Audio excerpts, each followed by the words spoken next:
One of my favorite hunter builds got a lot better this season, and you can pretty much just explode everything on the battlefield. Between your melee, your grenade, and even your weapon now, you're going to be able to cause so many ignitions, everything is just going to die. This is a very glass cannon based build where there is very little survivability, but the amount of damage and ad clear you get out of this is honestly insane. From buffs to brand new artifact mods with this current season, it has amplified this build and taken it to the next level. So if exploding every single enemy you see sounds interesting to you, sit back, relax, and I hope you all enjoyed the build. But hey, are you in the market for a brand new gaming PC? Well, look no further than my custom line of Apex gaming PCs. All of these are price optimized to run Destiny 2 at a great performance, and you can completely customize it the way you want to if you would like to swap anything out. All the links that you'll need are in the description of this video, and remember that you can save up to $250 when you use code REST at checkout. All right, starting off, I think we need to go over how ignitions work. Essentially, when you apply Scorch to an enemy from any of your abilities, weapons, anything that will apply Scorch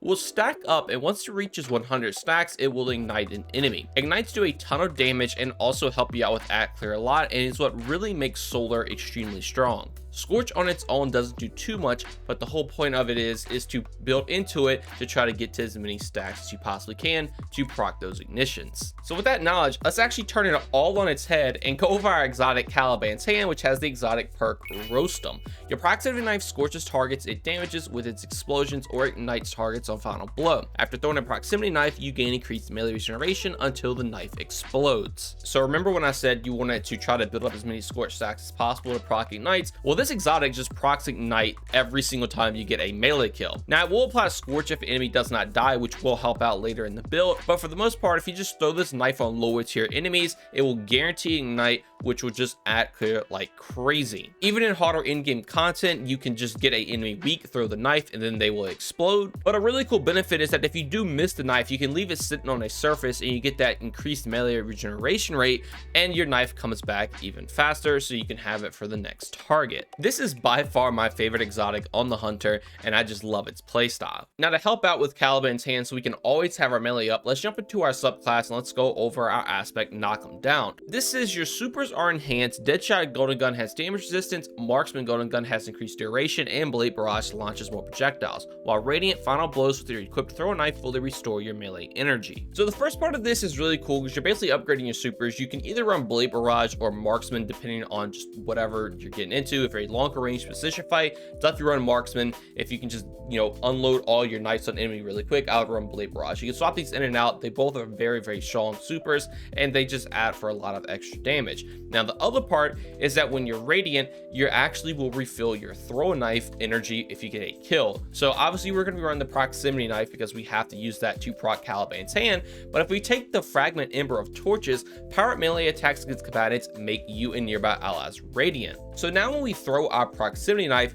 we're becoming radiant, and then that radiant will also be refilling our melee energy, and we will have constant uptime on the proximity knife, which again obviously will go with our exotic and proc ignite all the time. You will have infinite throw knives that are basically mini nukes, and it kind of just turns your melee into a grenade. But now since we're on the topic of the ignition Caliban's Hand can cause, let's look at some ways that we can improve it. We're going to be running the fragment Ember of Charge, so your solar ignition spreads Scorch to affected targets. Like we said at the beginning of the video, if you get those Scorch stacks up to 100, they'll essentially cause ignite, and this can somewhat cause a chain reaction if you are igniting a lot of targets and other enemies are around. It will also just add some extra damage to your ignition, which is definitely nothing to go wrong about. Now the next fragment is Ember of Blistering, so defeating targets with solar ignitions grant grenade energy. We're actually going to heavily play into our grenade with this build, which we'll get more into later, but this will just grant me some extra grenade energy, which is really nice because we're going to be getting ignition kills all the time.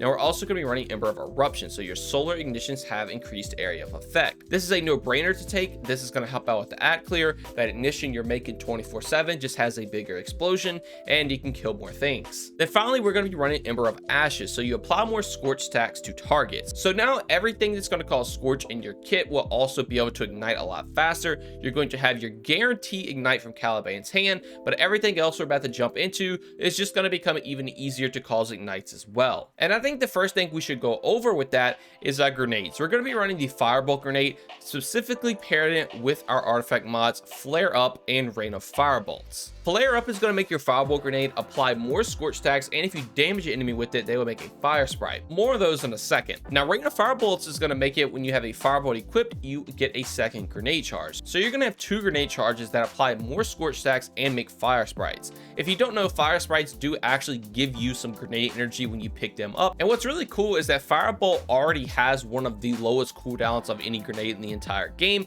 So you're going to be able to spam these a lot if you are picking up fire sprites. And what's also really cool with this season, specifically if you take Solar Surge, collecting a fire sprite will also grant you an armor charge, which will play heavy into some of our mods. So what's really cool is the fact that we're running Ember of Ashes to apply more scorch stacks, and with our artifact mod also applying more scorch stacks to our firebolt grenades. This means if we throw both our firebolts, we're going to be guaranteed an ignition, and obviously that ignition will have an increased detonation radius. We're going to get grenade energy back when those ignition gets kills from our melee and our grenade, which gives us more firebolt energy alongside picking up a fire sprite. But what also is, again, really cool is that those ignitions also spread scorch. So if you ignite a bunch of enemies in harder content and they don't die, all those ignites that are spreading scorch will essentially reproc ignite, and you can have this chain reaction of ignites going off over and over again, and it is extremely easy to proc these with firebolts. Honestly, with all that combined together, it makes your firebolt grenades some of the best grenades in the entire game. And then you obviously also have your exotic playing entirely into your melee that will also guarantee you ignitions. Now, we're not done there yet. We still have our weapon to go over, and I'm going to be running Sunshot. You can run any weapon with Incandescent if you want to run Prometheus Lens, because that applies Scorch, Skyburner's Oath. Pretty sure Polaris Lance can also work with this. I personally just like to run Sunshot because it is extremely good now after the 20% damage buff, and you can even take this into in-game and just one-shot a lot of lower tier enemies. But if you don't know, Sunshot now actually will apply Scorch on those explosion kills. So stacking that up, if the gun itself hasn't gotten a kill yet, it will essentially lead to an ignite, but most of the time the gun itself will kill everything, and your grenades and your melee ability is what you're going to rely on to ignite enemies. It is a nice little touch, and I wanted to throw it in there, but again, any weapon you want to that can apply Scorch, be sure to run that. Sunshot is just by far my favorite option with the buff to it. And since we're on the topic of weapons, you can kind of run whatever you want to. I would highly recommend running another solar heavy weapon because we are going to be taking advantage of some solar weapon surge mods. But I like to run Riptide because it can come with choke clip. Any other fusion rifle that can roll with choke clip can work, or grenade launcher too. Essentially, the reason I like to run this is because choke clip can actually slow an enemy to stun an overload. Then if I freeze the enemy and shatter them, it will stun an unstoppable. And if you don't know, if you become Radiant, this will actually also let you stun anti-barrier. So you're always going to be Radiant. So essentially, this one gun can deal with every single champion in the game, and it is very, very strong. Now, obviously, if you are Radiant, your Sunshot and even your heavy weapon can also deal with anti-barrier champions, but you pretty much never have to swap anything out, and you can deal with every single champion. And the final thing before we jump into mods, so stat distribution, always go with 100 resilience to get that 30% damage reduction, 100 discipline, so you can also throw as many grenades as possible. As you see, there's a 32-second cooldown for your firebolt grenade. Pairing that with your fire sprite alongside your fragment, where you get some grenade energy on ignition kills, you can pretty much spam your firebolts 24/7. And if you have any extra, I would definitely throw it in mobility so you can proc things like Gambler's Dodge, just in case you do miss that melee from time to time. You can dodge and just get it back immediately. The final thing I haven't went over yet is On Your Mark. This basically will just give you some reload speed and handling when you get precision kills, and if you dodge, you get max. It doesn't really do too much for the build. I guess having that reload speed is kind of nice, but the main thing is it does give you 3 fragment slots, which is going to be very helpful for taking all of these fragments. But again, you do get some extra benefits from this, but you're really just using it for the fragment slots. But all right, let's jump over to the mods. And if you want to see a in-depth breakdown, be sure to head over to Mobalytics. I will link everything in the description. It is a infographic put together. If you just want to look at that or read it while I go over everything in the video, definitely be sure to go check it out. But all right, let's start off with a helmet. And I'm going to be running a solar siphon. So I'm going to get rapid solar weapon final blows. I'll make it orb of power. Orb's going to be really good for armor charge, which you're going to play into some of our other mods. Now we'll also be running a heavy ammo finder just to get some heavy ammo. If you want to swap this out for anything else, you could, but I mainly just like running this just to get some extra heavy. As to assets, could work, but you're mainly just using your fireballs to proc ignite. You're not really using it to actually get kills. You can take an extra hands-on, which I will be running in my 3rd slot, which will give me bonus super energy on melee kills, but the additional benefit you get from it really isn't too much, so I just opted to run this just so I can get some extra heavy. Now, hands-on is nice because you are going to be getting a ton of melee kills, so you'll get some extra super energy, and obviously your super will be buffed with your aspect as well. Now, for my arms, I'm going to be running a solar loader so I can just reload the Sunshot a lot faster. You don't have to take this. I like just running it because I cannot stand playing the game if I can't reload my weapon fast. So this just helps out with that, and it just makes At Clear a little bit better because I can just keep my Sunshot fully loaded. Now I'm also running heavy-handed, so when I get a melee kill, I'll make an Orb of Power. Again, Orbs of Power will help out with armor charge, refilling your super. It helps your teammates out. Since you're always getting melee kills, you're always making orbs. Now finally, Impact Induction, so cause damage with a melee attack will reduce my grenade cooldown. This is also going to help out with getting those firebolts back. Since you can always have your melee up all the time, you're always going to get that extra grenade energy, and those ignition kills will also grant you grenade energy. So you're getting a bunch of grenade energy back just by throwing your knife. For your chest piece, always go with resist mods. You don't really need anything else in here, so this just helps out with survivability. You can always swap these out for whatever you're going into. Now for my boots, as I said earlier, I'm going to be running 3 Solar Surge mods. Since I'm only running solar weapons, this will just give me a permanent 22% damage increase that can stack with everything, even things like Radiant. So it just lets the Sunshot just absolutely destroy anything. And also, if you're running a rocket and a DPS phase, you're going to be doing a lot of damage as well. And finally, for my class item, the only thing that really matters is time dilation, so I can make my decay and armor charge last a little bit longer.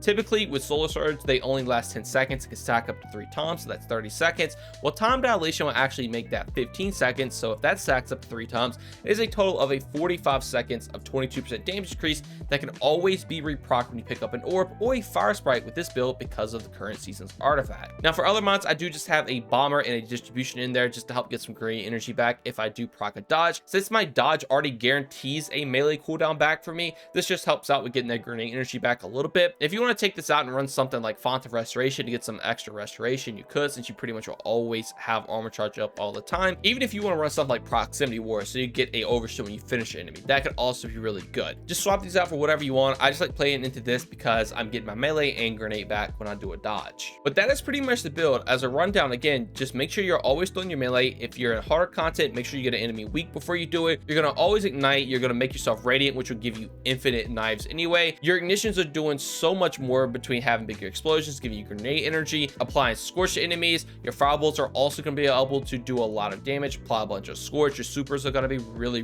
good for this as well. Your Sunshot does an insane amount of damage. You have access to every single champion mod in the entire game, and you pretty much just always have a 22% damage increase up 24/7, and this build is just really strong. It is by far one of my favorites and honestly the most fun I can have on a hunter. Now if you were curious about the Transmog, this is what I was running. If you want to copy it down and make your hunter look like this, I tried to give him as many blades as possible, or knives. There's one on his chest piece, there's one on his leg, there's some on his arms, obviously with Caliban's hand. The cloak, you know, there's a spiky thing, so that's close to a knife. But all right, I think that's going to do it all for me. Let me know what you all think about the build in the comments below. Have you been a fan of Caliban's hand? And if you weren't a fan, did watching this video give you some inspiration to try it out? As I've already said, I absolutely adore this build. I love igniting everything on the battlefield, and with this season making those firebolts extremely strong, it just plays into it so good. But as always, that's going to do it all for me. If you all enjoyed and learned anything new, consider subscribing, drop a like, turn the notifications on. Also, if you like joining my Discord or follow me on any of my socials, all that will be linked in the description as well. But just know watching this video is way more than enough,